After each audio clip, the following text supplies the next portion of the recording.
그냥 한국하고 일본의 사이에 있는 섬이라는 그 정도의 인식으로는 이해할 수 없는 부분들이 있습니다. 처음부터 기지예요. 일본에 있어서는 독도는 기지입니다. 45년 이후 전식으로 극적이죠. 그곳을 바꿀 수가 있는 유일한 방법이 주민투표입니다. 일본은 앞으로 대마도가 베낄 수 있다 이런 걱정을 하고 있기 때문에 그래서 일본에서는 걱정이 이만저만이 아닙니다.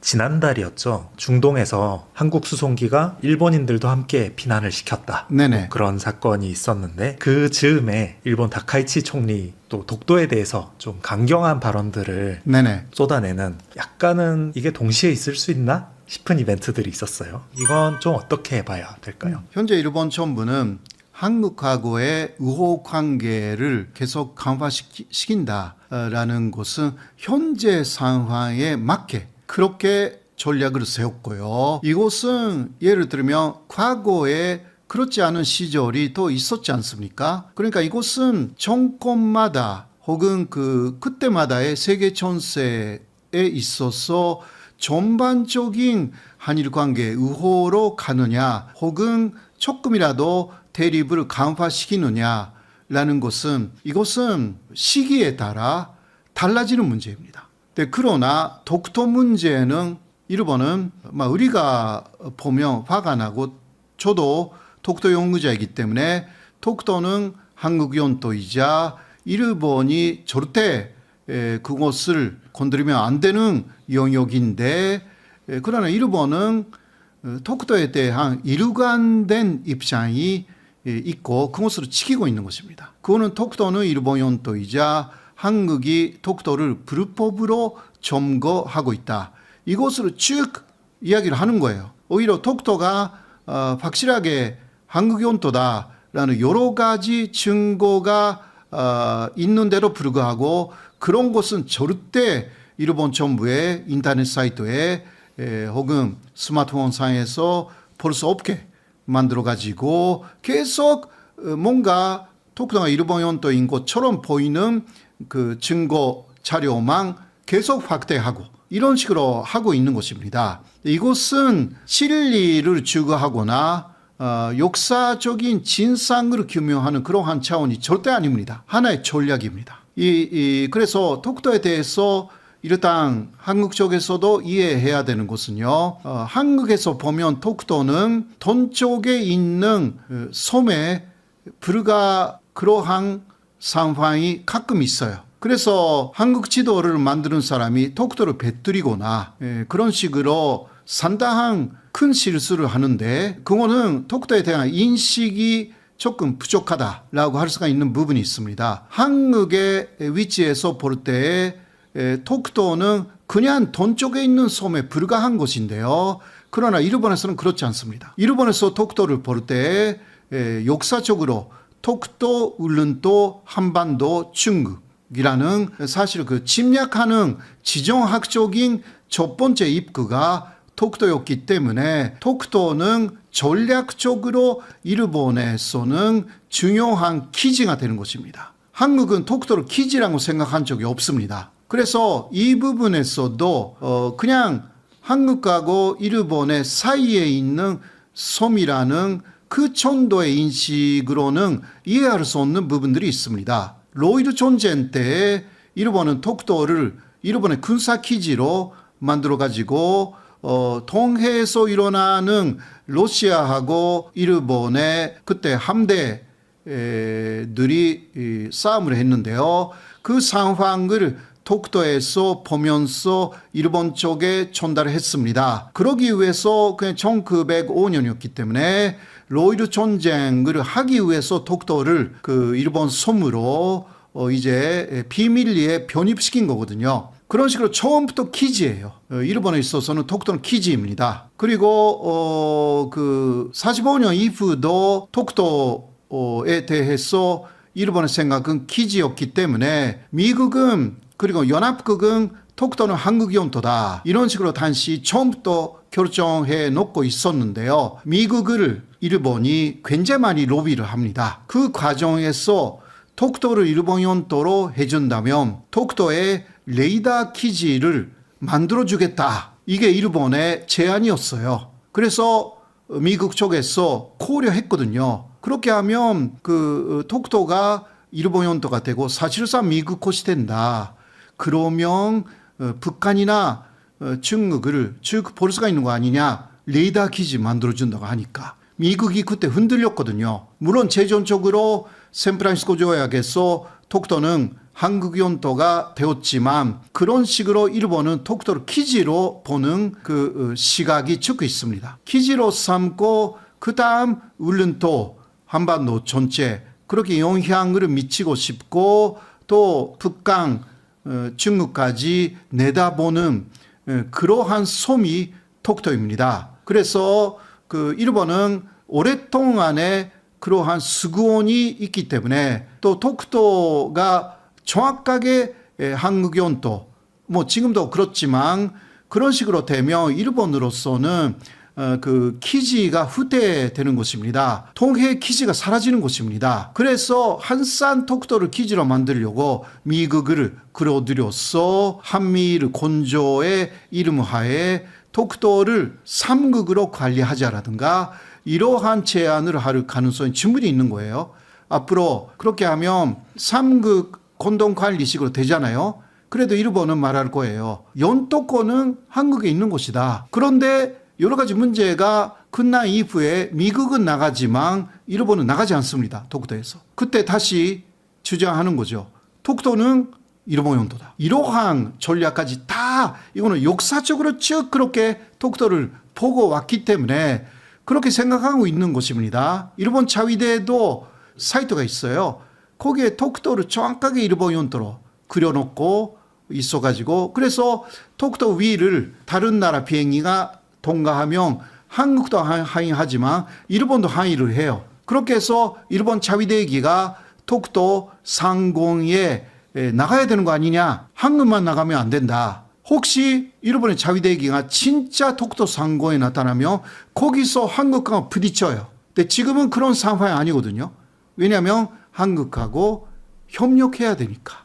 지금 중국이 더 일본이 대립하고 있는 상태니까 지금 상황은 일본은 독도 문제를 크게 말하지 않고 혹시 말을 한다고 하더라도 군내 문제예요. 이거. 군내적으로 최근에는 다카이치가 독도 문제를 이야기한 것은 2월 22일에 있었던 다케시마의 날에 다카이치는 그 장관급을 파견하겠다고 공약을 내세웠는데 하지 않았습니다. 그래서 2월 22일에 다케시마의 날에 그 차관이 갔는데요. 차관이 나타나서 인사할 때 그 시마네현인데 시마네현에서 모임 분들이 처음부터 끝까지 야유를 보냈어요. 다카이치가 왜 약속을 지키지 않는가 말만 해놓고 이거 뭐냐고 처음부터 끝까지 야유였어요. 그것을 전해들은 다카이치 쪽에서 이거 조금 전체적으로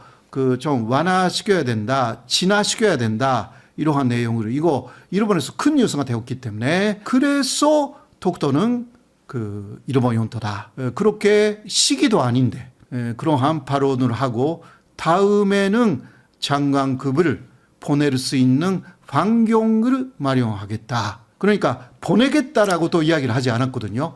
환경을 마련하겠다. 이게 내년도 다카이치가 촌이면요. 이게 여러 가지 상황에서 다시 장관급을 보낼 수 없는 상황일 수도 있어요. 한국과의 관계도 계속 그 우호 관계로 가져가야 되고 그것을 보고 있는 미국도 있기 때문에 미국은 독도 문제로 한일 간에서 그 싸움이 벌어지는 것을 싫어합니다. 그래 미국은 은근히 독도가 지금 그 한국이 지배하고 있기 때문에 그대로 놔둬라. 이게 미국의 입장입니다. 일본도 그것을 너무나 잘 알고 있기 때문에 더 이상 사실 못 돼요. 그래서 내부에서 왈가왈부 한다 하더라도 밖으로는 많이 갈 상황 아직은 아닙니다. 그러나 일본은 계속 그 여러 가지 작전을 생각하고 있기 때문에 그리고 미국의 압력이 약해지면 언젠가는 독도 갈등이 고조돼 가지고 그때 이길 수 있는 모든 환경을 마련해야 된다. 그러니까 독도에 대한 일본 쪽의 영유권 주장을 멈추지 않겠다. 언젠가 기회가 올 수도 있다. 이것을 일본이 노리고 있는 것입니다. 이러한 부분들을 한국에도 이해를 잘 해야 되고요. 그러니까 일회성으로 끝나지 않는 독도에 대한 기본적인 전략이 물론 오는 것은 아니지만 더 강화해 나가야 하는 것입니다. 현재 일본은 다카이치라는 여성이 일본 총리가 아닙니까? 다카이치가 가장 존경하는 그 세계 지도자가 바로 영국의 태처 총리입니다. 같은 여성이기도 하고요. 그리고 태처가 한 곳을 굉장히 많이 흉내내고 있어요. 태처가 한 정책 중 하나가 아르헨틴 앞바다에 있는 포클랜드라는 그것을 영국으로 무력으로 뺏은 것이었어요.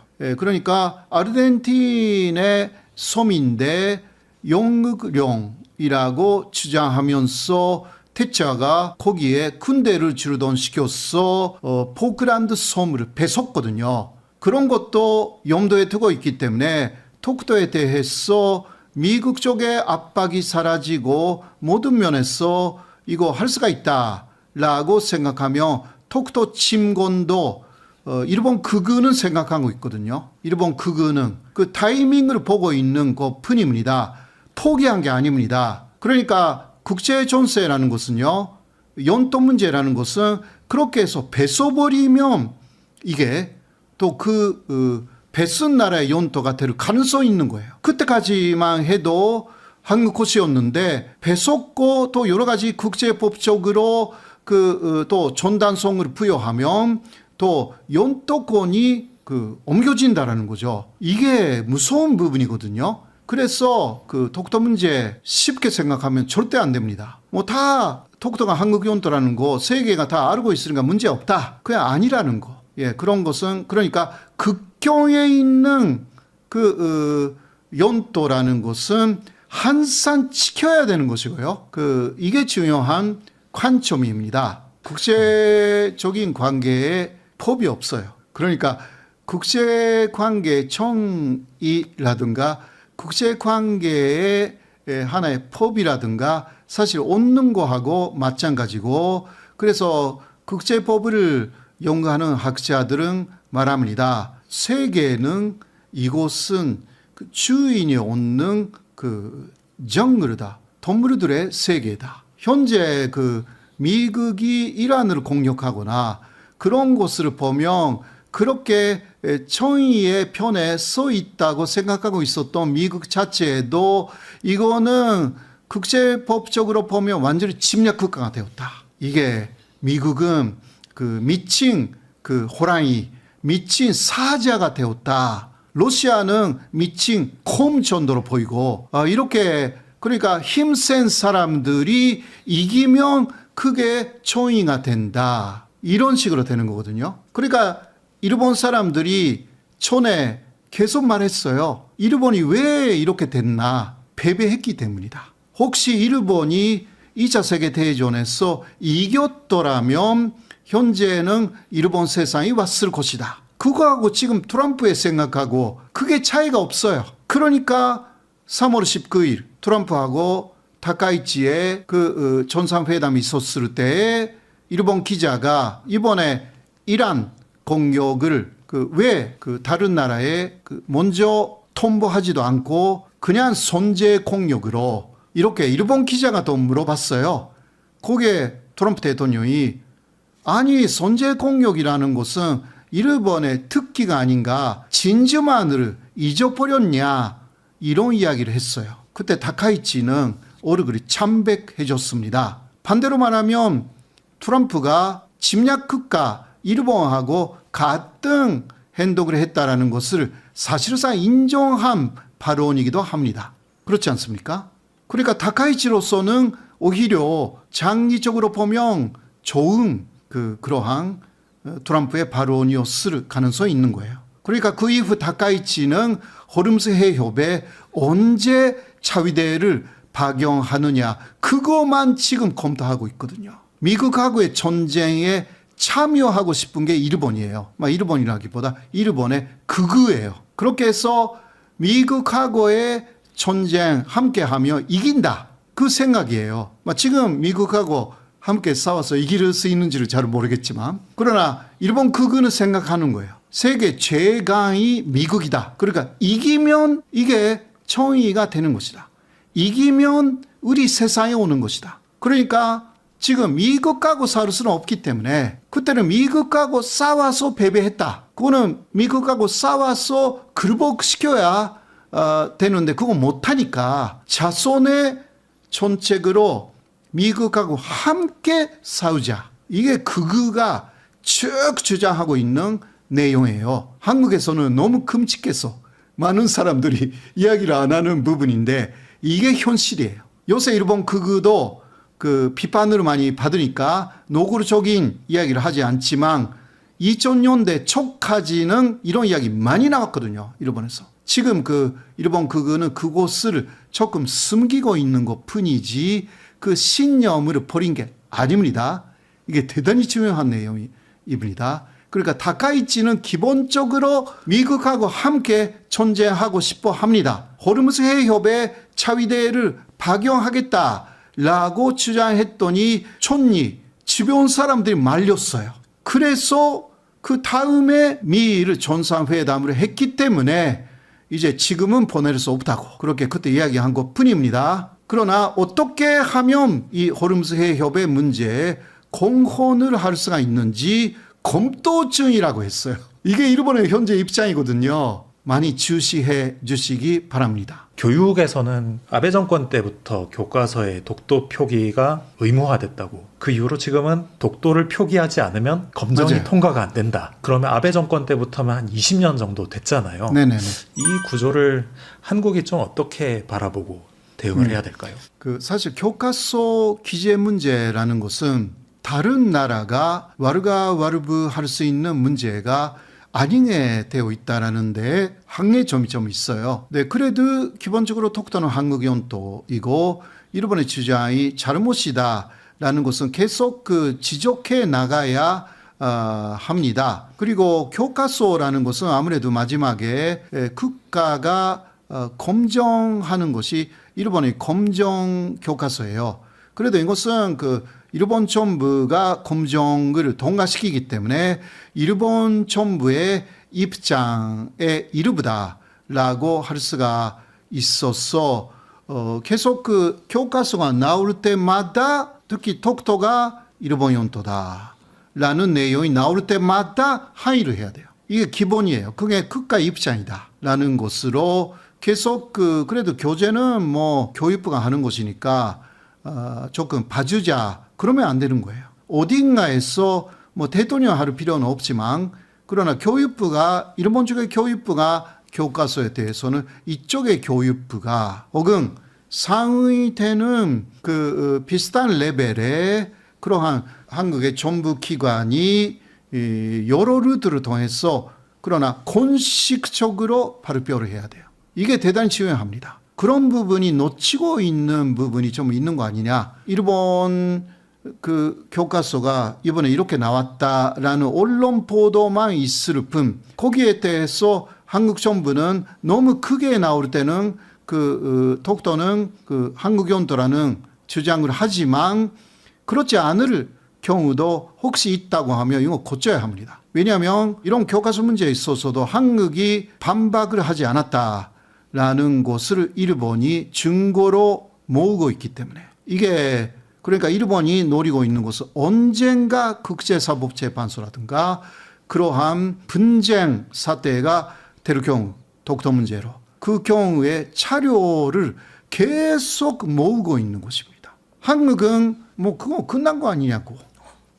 독도는 한국이 시료 지배하고 있고 앞으로도 그럴 것이고 그렇게 안심하고 있으면 절대 안 됩니다. 미국을 보세요. 미국 중심의 상당히 이 자유민주주의가 지켜지는 그러한 세계가 하루아침에 바뀌었습니다. 그래서 그 세계는 매일 바뀌고 있고 내일은 또 어떤 세계가 오르지 모른다. 그러니까 안심하는 그러한 틈이 있으면 준비를 해라 라고 할 수밖에 없습니다. 아, 쟤네 또 저러네 이러고 침묵하고 있는 것이 어떤 국제법 무대에서는 묵시적으로 승인한 것 아니냐, 맞아요. 이렇게 좀 비춰질 수 있다는 네. 거네요. 일본이 두려워하는 시나리오도 있다. 크림반도 방식이라고 하죠. 네네. 일본이 대마도에 한국인이 좀 대량으로 이주를 해서 주민투표로 어디에 편입할지 결정을 하는 그런 방식을 좀 두려워한다. 현재 그 2차 세계대전 이후는 침략으로, 무력적인 침략으로 땅을 뱉는 곳은 다 불법이 됐습니다. 그래서 예를 들면 그 한반도도요. 한반도 북쪽에는 그 소련이 당시 들어왔지 않습니까? 그러나 소련은 북한이라는 친소련 국가 건설이라는 그러한 방향이 있었지만 소련군은 졸수했습니다. 그리고 남한에도 반대로 미군이 들어왔지 않습니까? 그러나 미군은 극히 일부의 중심적인 지도자, 뭐 대표단 그것을 남겨놓고 다 졸수를 했습니다. 남한 사람들이 한반도의 남쪽을 통치하고 북쪽은 또 북한 사람들이 통치하도록 그렇게 해서 언젠가는 통일한다. 말하자면 그러한 구상이 있었기 때문에 이제 그 전승국이라고 해도 땅을 가져갈 수 없게 된 것이에요. 2차 세계대전 이후는 그런 것입니다. 그런데 그것이 우크라이나 전쟁에서 조금 어긋나기 시작했어요. 예, 우크라이나를 침공한 그 침공한 부분은 러시아가 가져가겠다 이렇게 주장하고 있잖아요. 아직은 실현되지는 않았지만 또 러시아는 2014년에 크림반도를 가져갔습니다. 이때는 무력이라기보다 크림반도에 러시아계 주민들에 위한 주민투표, 그 주민투표만 그때 주민투표로 크림반도는 우크라이나가 아니라 러시아가 된다라고 결정해 버렸어요. 45년 이후 전식으로 그 연도라는 그 연도의 그 국적이죠. 그곳을 바꿀 수가 있는 유일한 방법이 주민투표입니다. 이게 합법이에요. 러시아는 그것을 이용한 것이었습니다. 그래서 미국을 중심으로 하는 서양 세계가 이것은 부정선거였다라든가 여러 가지 이야기를 했지만 그 증거 자체가 많이 없었고 끝까지 말하기도 어려웠습니다. 왜냐하면 그게 합법이라고 합의가 있기 때문에 세계적인. 그래서 세계에서는 그런 것을 많이 경계하는 것입니다. 특히 일본에서는 우리 한국 사람들이 생각하지도 않는 것을 상당히 걱정하고 있어요. 바로 대마도 문제입니다. 대마도는 지금 일본 쪽에서는 거의 버림당하고 마찬가지죠. 아주 옛날에는 대마도를 통해서 조선, 일본이 왔다 갔다 했기 때문에 엄청나게 중요한 요지였는데 메이지 이후는 그렇지 않습니다. 그리고 또 일본 쪽에서 관광객들이 많이 안 갑니다. 오히려 한국에서 대마도를 많이 찾는 거죠. 그래서 일본에서는 걱정이 이만저만이 아닙니다.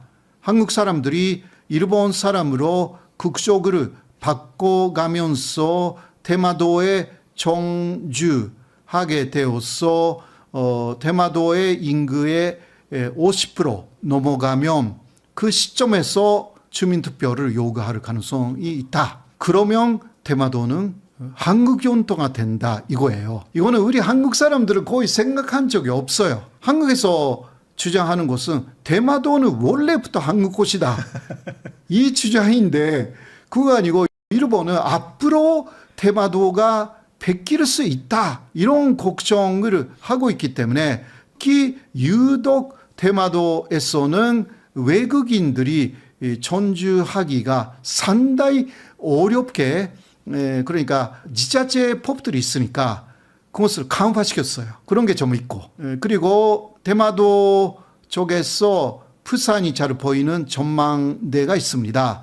거기 바로 옆에 아주 큰 레이더가 한국 쪽을 항상 감시하고 있습니다. 일본 사람들의 걱정은 좀 너무 지나친 거 아닌가 생각하는데, 그 레이더는 그 부산 쪽에서 대마도를 향하는 모든 그 선박이나 여러 가지 그러한 사람의 이동, 그리고 하늘도 그렇게 감시하고 있습니다. 항상 감시하고 있는 것입니다. 이런 것은 대마도가 베낄 의료도 없지 않아 있다. 그러니까 아까도 이야기했죠. 내일은 또 10년 후는 모른다. 세계는 바뀐다. 라는 것입니다.